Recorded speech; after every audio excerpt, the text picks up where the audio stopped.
एक लाइन की खबर 2-4-10 दिनों के लिए आती है कि 22,000 करोड़ का घोटाला हो गया, 25,000 करोड़ का घोटाला हो गया इस देश में, 15 लाख जो है अब तक करोड़ लोग लेकर भाग गए, लेकिन कार्रवाई नहीं होती है, ना कोई इस देश में लिया जाता है, ना वसूली होती है। आज की खबर है कि कुछ कंपनियों ने 1300 करोड़ बैंकों से लेकर उसको एक तरीके से रफू चक्कर कर दिया। इससे पहले आपको 22,000 करोड़ भी याद है, मेहुल चोकसी, विजय माल्या, तमाम ऐसे लाखों करोड़ जो इस देश के बड़े उद्योगपति हैं वो लेकर चपत हो जाते हैं। क्या उससे इस देश की आर्थिक हालात खराब नहीं हो रही है? क्या उससे ये देश संकट में नहीं जा रहा है? तो आपको ये सोचने हैं, एक तरफ जो ये आंकड़े हैं कि 11 लाख करोड़ में 1 लाख बैंकों को मिलता है और 10 लाख करोड़ का राइटअप कर दिया है। ये इतना आंकड़ा है, बड़ा आंकड़ा है कि कई राज्यों का पूरे बजट को आप मिला दीजिए तब जाकर बजट तैयार हो। इतना बड़ा आंकड़ा है कि इस देश को आखिर कौन बेच रहा है, कौन मूर्ख बना रहा है और इस देश के लिए बोझ कौन है? इस देश का आम आदमी या जो बैंकों का लेकर इस देश से भाग जा रहा है वो।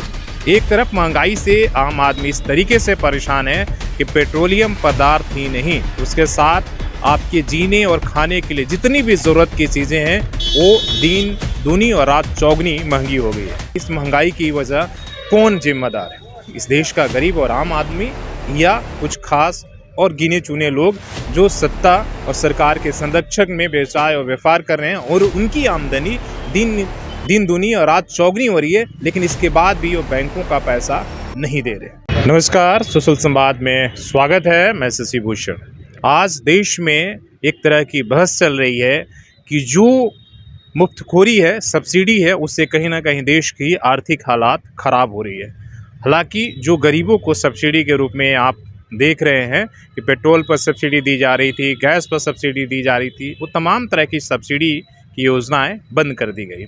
एक तरफ महंगाई से आम आदमी इस तरीके से परेशान है कि पेट्रोलियम पदार्थ ही नहीं, उसके साथ आपके जीने और खाने के लिए जितनी भी ज़रूरत की चीज़ें हैं वो दिन दूनी और रात चौगनी महंगी हो गई है। लगता है कि इन चीज़ों पर सरकार का कोई अंकुश नहीं है। अब ऐसे में आपके पड़ोसी देश श्रीलंका में आप देख रहे हैं कि किस तरीके से आर्थिक मोर्चे पर वो देश फेल हुआ है और एक तरह से दिवालियापन वहाँ पर हो गया। तो इस बीच एक बहस चल रही है कि भाई श्रीलंका में जिस तरीके से वहाँ के सरकारों ने जनता को मुफ्तखोरी की आदत लगाई, उसके वजह से वो देश डूब गया। तो भारत में क्या जो आम आदमी बिजली फ्री और पानी फ्री दे रही है, क्या वैसे करने से इस देश के लोगों पर कहीं देश पर बोझ तो नहीं पड़ रहा? लेकिन हकीकत क्या है? क्या सच में जो सरकार गरीबों को सब्सिडी दे रही है उससे आर्थिक हालात ख़राब हो रहे हैं या नज़ारा कुछ और है? आप हमारे पीछे बैंक देख रहे हैं। आज की खबर है कि कुछ कंपनियों ने 1300 करोड़ बैंकों से लेकर उसको एक तरीके से रफू चक्कर कर दिया। इससे पहले आपको 22,000 करोड़ भी याद है, मेहुल चोकसी, विजय माल्या, तमाम ऐसे लाखों करोड़ जो इस देश के बड़े उद्योगपति हैं वो लेकर चपत हो जाते हैं। क्या उससे इस देश की आर्थिक हालात ख़राब नहीं हो रही है? क्या उससे ये देश संकट में नहीं जा रहा है? एक और आपको रिपोर्ट बताते हैं। 2015 से लेकर और 31 मार्च 2021 तक आरबीआई से आरटीआई के तहत एक आरटीआई एक्टिविस्ट ने एक रिपोर्ट मांगी कि आखिर इस देश में कितने लोन बड़े उद्योगपतियों को दिए गए और कितने उसका राइटअप किया गया। वो आंकड़ा थोड़ा बहुत नहीं बल्कि 11 लाख करोड़ का है। 11 लाख करोड़ में 1 लाख करोड़ ही केवल वसूली हुई और 10 लाख करोड़ से ज़्यादा का राइटअप कर दिया।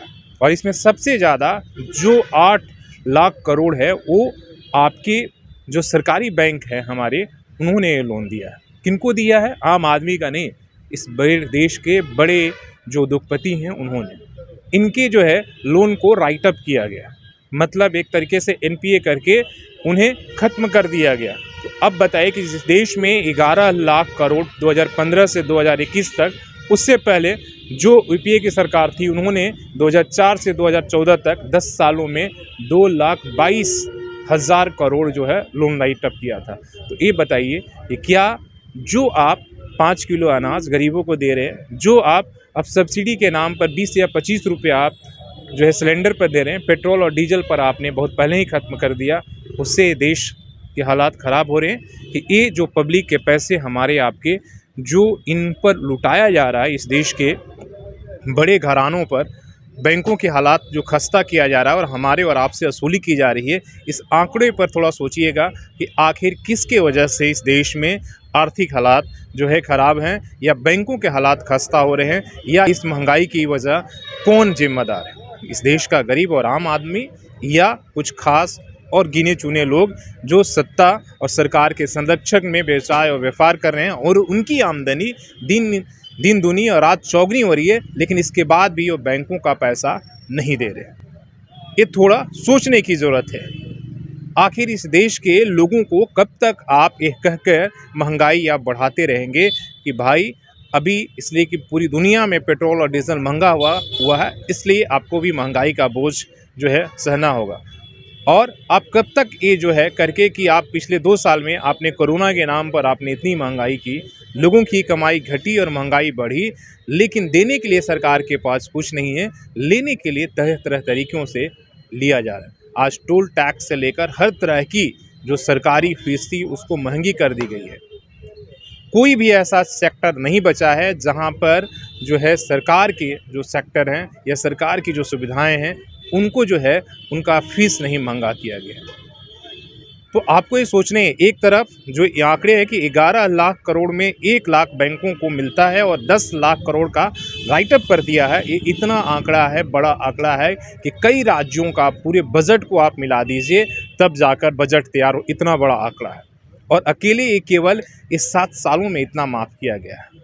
तो आपको और हमको ये समझने की ज़रूरत है कि क्या सच में इस देश के जो गरीब जनता है, जो आम आदमी है, जो कार लोन, हाउस लोन और छोटी छोटी चीज़ें लेती है वो बड़ी ईमानदारी से चुका सकती है, तो जो इस लाखों करोड़ हज़ारों करोड़ की टर्नओवर कंपनियां चला रहे हैं वो क्यों नहीं चुका रहे?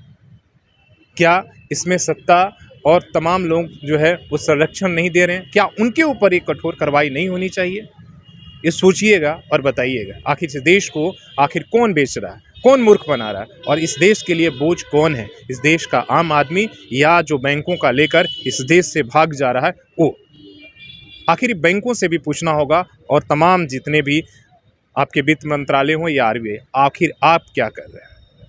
इतने साल घटनाएं जब हो जाती हैं उसके बाद एक लाइन की खबर 2-4-10 दिनों के लिए आती है कि 22,000 करोड़ का घोटाला हो गया, 25,000 करोड़ का घोटाला हो गया, इस देश में 15 लाख जो है अब तक करोड़ लोग लेकर भाग गए, लेकिन कार्रवाई नहीं होती है, ना कोई इस देश में लिया जाता है, ना वसूली होती है। तो सोचने की ज़रूरत है। और एक तरफ आम जनता महंगाई और किस तरीके से अपने उसके ऊपर बोझ बढ़ते जा रहा। बैंकों का आप देखना ये कितना फ़ी बढ़ा दिएगा, ट्रांजैक्शन से लेकर अब हर कुछ जो है आपको एक तरह से बाध्य किया जा रहा है कि आप इलेक्ट्रॉनिक तरीके से हैं, आप यूपीआई के माध्यम से, नेफ्ट के माध्यम से, आप चेक के माध्यम से ही ट्रांजैक्शन करें, बैंक के माध्यम से ही आप इन्वेस्टमेंट करें, खर्चा करें, और आपके पास कैश कुछ भी ना हो, और उसके ऊपर भी ट्रांजैक्शन लगाकर आपसे आपके उसकी भरपाई की जा रही है। हालांकि इसके लेकर भी हमने कई बार आपको आगाह किया और किस तरह से एक तरफ बैंकों का पैसा लुटाया जा रहा है और दूसरी तरफ आम आदमी से उसकी भरपाई किया जा रहा, अलग अलग रेट बढ़ाकर। तो इस रिपोर्ट पर आपकी क्या कहना है आप बताइएगा अपने सहयोगी CS राममूर्ति के साथ। मैं शशि भूषण, सोशल संवाद न्यूज़, झारखंड।